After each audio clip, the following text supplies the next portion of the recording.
E aí, pessoas, como é que estão vocês? Prazer em recebê-los todos aqui no nosso canal, no canal da Família Olivo. Eu já tinha prometido anteriormente fazer um vídeo sobre mandos e desmandos de condomínio. E eu resolvi fazer esse vídeo agora para vocês, porque eu estou assim num momento meio que de espera aqui no nosso sobrado. Faz um orçamento, faz outro orçamento, tem alguns impasses, né, com relação ao que a gente vai fazer, o que vai ser possível fazer ou não. Então eu resolvi fazer um vídeo de mandos e desmandos de condomínio. Se você mora num condomínio e você sofre com isso, esse vídeo pode te interessar. Fica com a gente, vamos pro vídeo.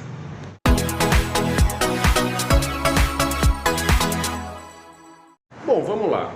Quando a gente fala em mandos e desmandos de condomínio, o que eu quero dizer? Eu já contei para vocês em vídeos anteriores que a gente vendeu um apartamento que era legal, não era um lugar que a gente gostava, não era o lugar preferido da família, mas era um apartamento que a gente reformou, compramos na planta, nos atendia.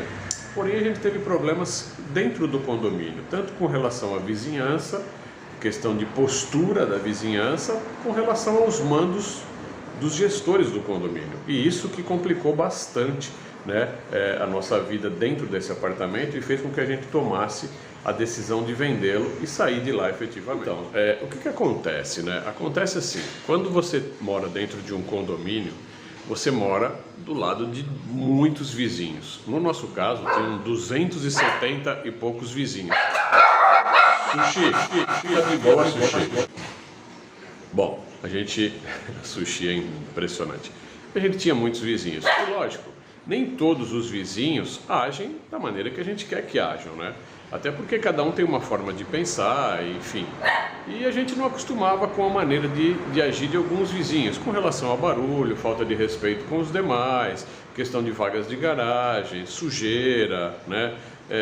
Barulhos noturnos, uma série de coisas. Isso nos incomodou, tá? Isso é uma coisa, mas o que eu quero falar é sobre os mandos e desmandos dos gestores do condomínio, tá? Então o que a gente pode tirar de conclusão?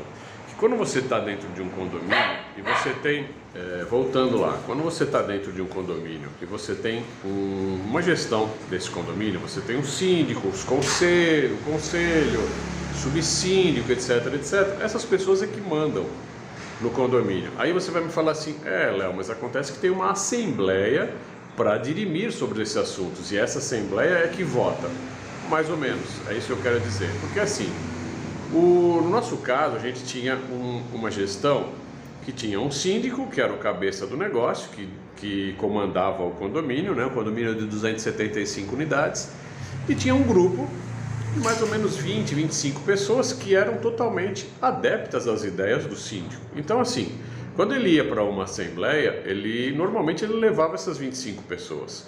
E aí ia ter lá, 5, 6, 10 gatos pingados aleatórios. Eu, por exemplo, que não era adepto às ideias do síndico, o vizinho de cima, o vizinho de baixo, enfim. A força de votação do síndico era muito grande. Então ele conseguia atingir todos os objetivos dele porque ele já tinha uma turma na mão.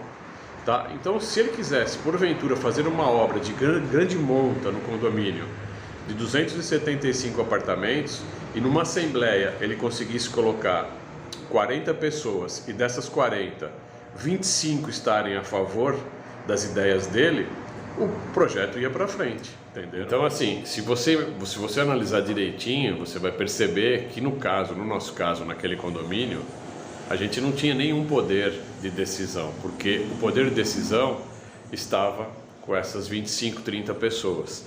E por mais que a gente tentasse agregar pessoas para levar nas reuniões, né, e fazer com que esses 25 fossem derrotados nessas votações, era um baita de um trabalho, algo que não dá para a gente fazer e nem compensava, porque a gente não tem tempo de ficar fazendo isso, né, e a gente não tem, assim, grandes interesses, né? Apesar de que o condomínio é uma coisa que a gente obrigatoriamente tinha que pagar, então é claro que a gente tem interesse nisso, mas a gente não vive disso. Já esse pessoal e o síndico vivem disso, vivem em função disso, né? Então os mandos e desmandos do condomínio que eu falo é exatamente isso, né? Você ter na mão um grupo de pessoas que votam a favor das suas ideias. E aí o que acontece? Isso acaba te onerando, porque projetos de grande monta requerem uma grana extra, rateios extra, né? E esses rateios somam-se aos valores do condomínio. Por exemplo, nesse apartamento que a gente estava, no momento que nós saímos, tinham 2 rateios extra, tá?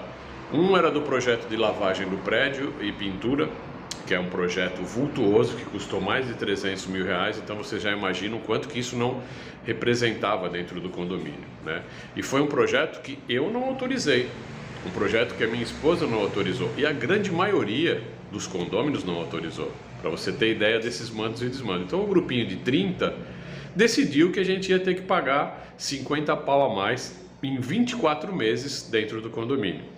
Isso é uma coisa. E aí sim as coisas iam se somando dentro do condomínio. Aí o nosso condomínio chegou num ponto que a gente pagava mais de R$1.000 de condomínio numa estrutura de 275 unidades. Então a gente achava muito caro, né? E você não pode fazer nada. Se você atrasa o seu condomínio, o condomínio pode te tomar o apartamento para pagar os atrasos condominiais. Isso é estatutário, está no estatuto, está na convenção condominial.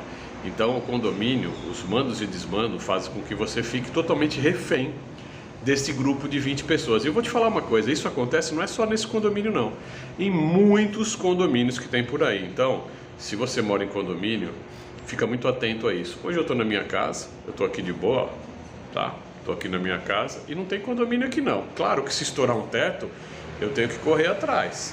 Claro que se estourar um cano, eu também tenho que consertar, mas eu pago 0 de condomínio. É isso que eu queria dizer para vocês.